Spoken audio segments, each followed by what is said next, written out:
I am engaged to someone else.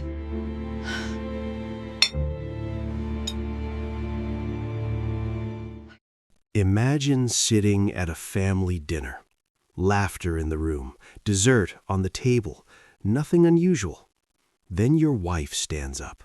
She clears her throat and says, "I'm engaged."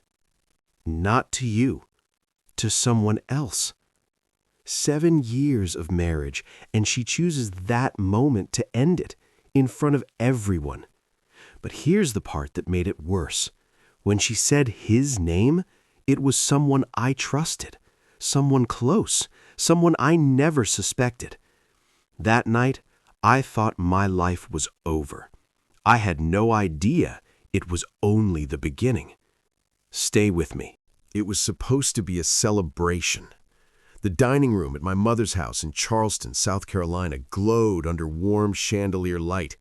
My sister had just gotten promoted. My father was telling one of his old Navy stories, and laughter bounced off the walls like it used to when life was simple. My wife, Vanessa, sat beside me. Calm, quiet, beautiful. Too quiet. I noticed it halfway through dessert. She wasn't touching her cheesecake. She wasn't smiling. She wasn't even scrolling through her phone, which was unusual. Vanessa always scrolled when she was bored. "Baby, you okay?" I whispered. She looked at me, and for a second I saw something I couldn't place. Not sadness, not guilt. Resolve. She stood up slowly, the scraping of her chair cutting through the noise in the room. Conversations faded. My mother lowered her fork. "I need to say something," Vanessa said. Her voice didn't shake. "I've been thinking about this for a while, and I believe it's only fair that I tell everyone the truth." My heart began pounding so loudly I could hear it in my ears. Truth? What truth? She inhaled. "I'm engaged." There was a brief pause, confusion rippling across faces around the table. My sister laughed awkwardly. "Engaged? To Marcus?" Vanessa didn't look at me. She looked straight ahead. "No," she said clearly. "I'm engaged to someone else." Silence swallowed the room. It wasn't dramatic silence. It was the kind that makes your stomach drop. I felt heat rush to my face. My father's fork clattered onto his plate. My mother whispered, "Jesus." Someone else. I blinked. My brain tried to process the sentence but refused to accept it. Engaged. Someone else. We had been married 7 years. 7. "Vanessa," I said quietly, forcing myself to stand. "What are you talking about?" She turned to me then, and there it was again, that calm certainty. "I didn't want to humiliate you," she said softly, "but I can't keep pretending anymore." Pretending? My throat tightened. Pretending what? That we're happy. Her words hit harder than the announcement itself. The room felt smaller, suffocating. "We are happy," I said, though even as I spoke, something inside me cracked. "We've had rough patches, sure, but engaged? To who?" She reached into her purse and pulled out a ring, a diamond ring I had never seen before. Gasps circled the table. "I met someone 6 months ago, and he makes me feel alive. He listens. He sees me." 6 months. 6 months ago, I was working overtime to secure the contract that would finally let us move into the bigger house she wanted. 6 months ago, I thought I was building a future. With her. "You're married," my father said sharply. "I know, but I'm filing for divorce." The words were clinical, clean, as if she had rehearsed them. My chest tightened so fiercely I thought I might collapse. "Who is he?" I asked. She hesitated, and that hesitation told me everything. It wasn't a stranger. It wasn't someone random. It was someone close. "I think that's enough for tonight," she said finally. "No," I snapped, louder than I intended. You don't get to drop a bomb like this and walk away. Who is he? She looked around the table, and then her eyes landed on someone. My best friend, Ethan. He froze. The air shifted. Vanessa, he said, quickly, standing up. Don't. But she didn't need to say it. The way she looked at him said everything. My stomach twisted violently. Ethan? The man who stood beside me at our wedding? The man who helped me pick out Vanessa's first anniversary gift. This is insane, I muttered. Ethan stepped forward. Marcus, I was going to tell you. When? After the wedding? Or before? My sister began crying. My mother was whispering prayers under her breath. Vanessa slipped the ring on her finger. I didn't plan for this, but I deserve to be happy. Happy. As if I had been the villain. As if I had forced her into misery. I looked at Ethan. Is this real? I asked. He couldn't meet my eyes. And that was my answer. The room felt like it was spinning. 7 years of memories flashed through my mind. Our honeymoon in Savannah, the miscarriage we survived together, the nights we stayed up dreaming about children. Had it all been pretend? Vanessa picked up her purse. I'll come by tomorrow for my things. Then she walked out. Ethan followed. The front door closed, and just like that, my marriage ended in my mother's dining room. But what hurt most wasn't the engagement. It was the way she looked relieved, as if leaving me was freedom. I stood there, numb, staring at the empty doorway, and I had no idea that this was only the beginning. This is Triumph Legends, stories that inspire, legends that live on. The house felt hollow after she left. Not quiet, hollow, like something had been ripped out of it. I didn't sleep that night. I sat on the edge of our bed staring at the indentation her body used to leave in the mattress. 7 years reduced to a cold sheet and a silence I couldn't escape. By morning, anger had replaced shock. I called Ethan. He didn't answer. I drove to his condo in downtown Charleston, my mind replaying every conversation we'd had over the past 6 months, the fishing trips, the late-night beers, the way he'd asked, casually, "You and Vanessa good?" He knew. He had known. When he finally opened the door, he looked worse than I did.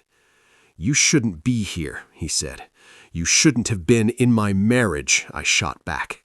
He stepped aside. "Come in." The living room looked untouched. No signs of Vanessa, no photos, no perfume, no evidence. "Where is she?" I demanded. He ran a hand through his hair. "She's not here." I laughed bitterly. "Don't lie to me, too." "I'm not lying." "Then explain last night." He swallowed, and for the first time since this started, he looked conflicted. "Marcus," he said quietly, "Vanessa asked me to let her do this her way." "Do what? Destroy my life publicly?" "She's trying to protect you." I stared at him. "From what?" Before he could answer, my phone buzzed. It was Vanessa. Just 3 words. "Meet me. Alone." We met at Waterfront Park, the same place I proposed 7 years ago. The breeze off the harbor carried the scent of salt and something painfully nostalgic. She stood by the pier, hands in her coat pockets. She looked tired, not relieved, not victorious. Tired. "Why?" I asked the moment I reached her. No greeting, no softness left in me. She looked out over the water. "I needed you to hate me. The sentence disarmed me." "What?" "I needed you to let me go without fighting. By humiliating me? By announcing you're engaged to my best friend?" Her jaw tightened. "Ethan isn't my fiancé." The world seemed to pause. "What? There's no engagement." My anger faltered. "You put on a ring. It's fake." I stared at her hand. The diamond was gone. "Then what was that performance?" She finally turned to face me, and I saw it clearly now. Fear. Real fear. "3 months ago," she said carefully, "I found something in your office." My chest tightened. "What?" "Documents, financial transfers, offshore accounts." My stomach dropped. She continued, "At first I thought you were hiding money from me, but then I saw the company names." I felt the blood drain from my face. "You weren't just working overtime," she said. "You were auditing people connected to a federal investigation." I froze. "How do you know that?" "Because someone came to the house looking for you." The air between us thickened. He didn't say much, but he implied accidents happen, especially to family members. My mind reeled. "You should have told me." "I tried," she snapped, tears finally spilling over. "You shut me out every time I asked about work. You kept saying it was confidential." It was. I had taken on a high-level forensic accounting case tied to corporate fraud. I thought I was protecting her by keeping her uninvolved. "I panicked," she whispered. "If someone wanted to hurt you, I didn't want to be your weakness." "So you faked an engagement?" "I needed anyone watching to believe we were done, that I wasn't connected to you anymore." The pieces began sliding into place. The public announcement, the drama, the spectacle. It wasn't cruelty. It was strategy. "Ethan knows?" I asked quietly. She nodded. "He works security consulting now. I asked him for advice. He helped me make it look convincing." I felt a strange mixture of relief and shame. "You thought I was in danger," I said. "I know you are." The wind picked up around us. "Why not just leave quietly?" "Because quiet separations don't look real to people who are watching." Watching. A chill ran through me. "And the divorce?" I asked. "I never filed." My knees felt weak. "I love you, Marcus," she said, her voice breaking, "but I couldn't stand the thought of being used against you." I stepped back, processing everything. "You made me believe you betrayed me. It needed you angry. Anger makes distance believable." I exhaled slowly. "You should have trusted me." She nodded. "I know." For a long moment we just stood there. The sun began to set, casting gold across the water, the same golden light from the day I proposed. "I don't know what happens next," I admitted. She wiped her tears. "You finish what you started. You do your job. And when it's safe—" Her voice faltered. "When it's safe," I repeated. She looked at me the way she had on our wedding day, not calm, not distant, certain. "I'll still be here." Footsteps approached behind us. "Ethan." He gave me a small nod. "You're being monitored," he said quietly. "Car parked 2 blocks over hasn't moved in an hour." My pulse quickened. Vanessa stepped back. "You see?" she whispered. "This wasn't over. Not the investigation, not the danger, and not us." For the first time since last night, I didn't feel hollow. I felt clear. This wasn't betrayal. It was sacrifice. And suddenly I understood something deeper than pain. Love doesn't always look gentle. Sometimes it looks like walking away to keep someone alive. In life, not every exit is betrayal. Not every silence means someone stopped loving you. And not every public humiliation is meant to destroy you. Sometimes, the person who walks away is carrying a burden you never saw.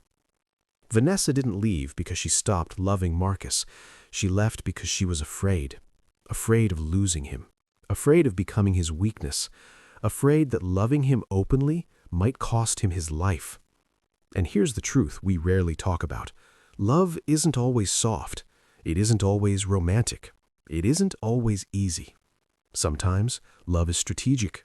Sometimes it's painful. Sometimes it's misunderstood. Before you assume betrayal, before you let anger define the story, ask yourself what truth might be hidden behind the pain. Because the strongest relationships are not the ones that never face storms. They're the ones that survive secrets, fear, and misunderstanding, and still choose each other. If this story moved you, if it made you think, or reminded you of someone you almost misunderstood, take a moment, like this video, share it with someone who needs to hear it, and subscribe, because here we don't just tell stories, we uncover the truth behind them. And sometimes the truth changes everything.